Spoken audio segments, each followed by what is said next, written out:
खजाना कबो न दिल से तेजा,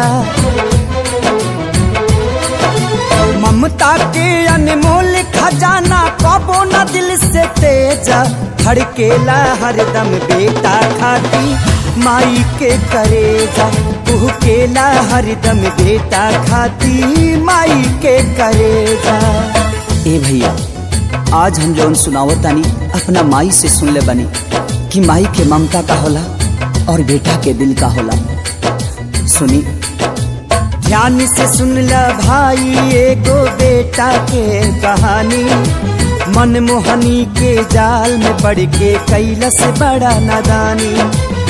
भैया, जब वो कोठा के लड़की से वो लड़का के प्यार हो गई तो वो कहा शर्त रखलस। सुनी, हमसे कितना प्यार करेला साबित करके दिखावा, काढ़ी करे जमाई के हमारा खातिर ले आवा। लड़का कलस बस इतना छोटा सा बात। तिरिया जाल में फंस के तब ऊ घर पे कमीना आइल, काहे मुंह झुराइल तो हर हो खबर लाल बुखाइल।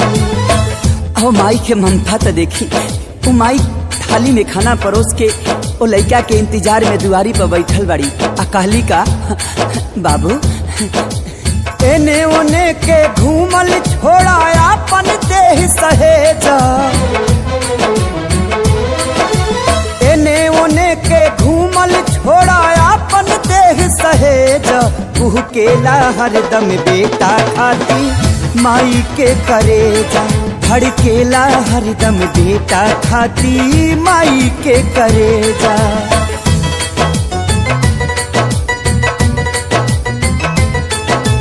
इतना पर भी ऊ कपूत बैठल माई के पंजरा, खाए लागल खाना माई हाके लगली अचरा।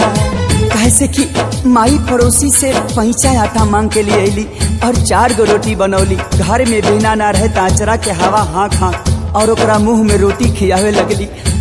अपने पानी पी के सुत गई, लेकिन वो बेटा कैलस का, खींच के खंजर सीना में मरल सबू अपना माई के, काढ़ी करे जा लेके चलल ना आइल दर्द कसाई के। ठोकर से जब गिरल करे जा कहलस ममता जागल, हे बचवा कहीं पैर में तुहरा चोट त नहीं लागल।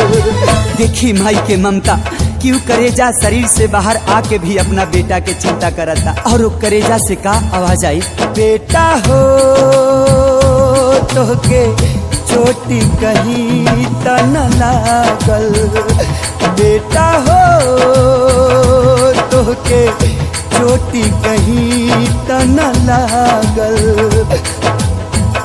और आखिरी बार वो करेजा से का आवाज आवता, सुनी, जहाँ जाए के बात हके जल्दी उठा के ले जा, जहाँ जाए के बात हके जल्दी उठा के ले जा। तू केला हरदम बेटा खाती माई के करेजा, तू केला हरदम बेटा खाती माई के करेजा।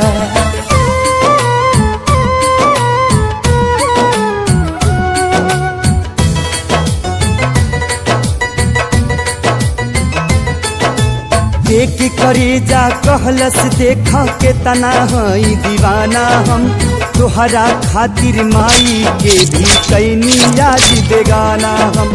होकर मार के कहलस उल्टा कैसन बाड़ा लाल हो, हवस के भूख में पड़ के माई के कैला हालाल हो।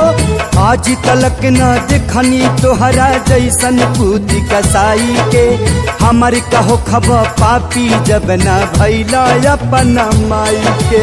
कहियो तू हमरो के छोड़बा सटकल तोर भेजा, कहियो तू हमरो के छोड़बा सटकल तोहर भेजा। तू केला हरदम बेटा खाती माई के करेजा, धड़केला हरदम बेटा खाती माई के करेजा।